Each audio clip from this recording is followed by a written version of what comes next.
Hello everyone. ఓం శాంతి. ఈరోజు మీకు నేను కంది నూక వేసి ఉప్మాను ఎలా తయారు చేసుకోవాలో చూపించబోతున్నాను. ఇది చాలా టేస్టీగా ఉంటుంది. మీరు కూడా తప్పకుండా ట్రై చేయండి. ఇంకా వీడియోలోకి వెళ్ళిపోదామా? ముందుగా ఒక ప్లేట్లోకి 1 గ్లాస్ బియ్యపు రవ్వను తీసుకోవాలి. తర్వాత అదే గ్లాస్తో కాల్ భాగం అంటే 1/4 భాగం కందిపప్పును తీసుకోండి. ఈ కందిపప్పును రవ్వగా మిక్సీ పట్టుకోవాలి. తర్వాత రెండింటిని చేత్తో బాగా మిక్స్ చేసి ఉంచుకోవాలి.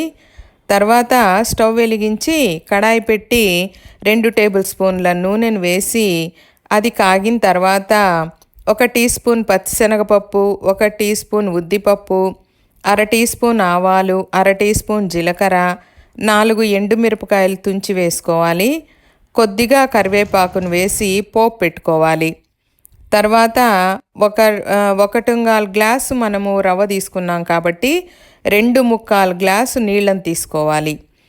ఈ నీళ్లను ఆ పోపులో వేసి తగినంత ఉప్పు వేసి మూత పెట్టేయాలి.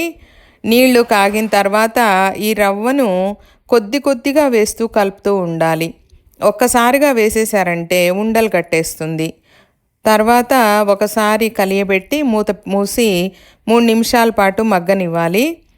తర్వాత మూత తీసి మరొకసారి కలియబెట్టి మరొక 4 నిమిషాల పాటు మగ్గించుకోవాలి. ఈ ఉప్మాలోకి కొబ్బరి కారం చాలా బాగుంటుంది. ఈ కొబ్బరి కారం ఎలా తయారు చేయాలో చూస్తాం ఇప్పుడు. 1 కప్పు తురిమిన కొబ్బరిని తీసుకోవాలి.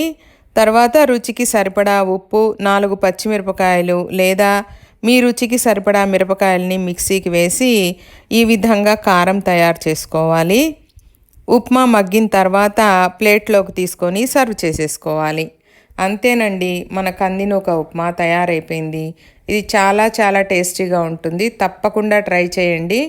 ఈ రెసిపీ మీకు నచ్చినట్లయితే నా ఛానల్ని సబ్స్క్రైబ్ చేసుకోండి, లైక్ చేయండి, మీ ఫ్రెండ్స్కి రిలేటివ్స్కి షేర్ చేయండి.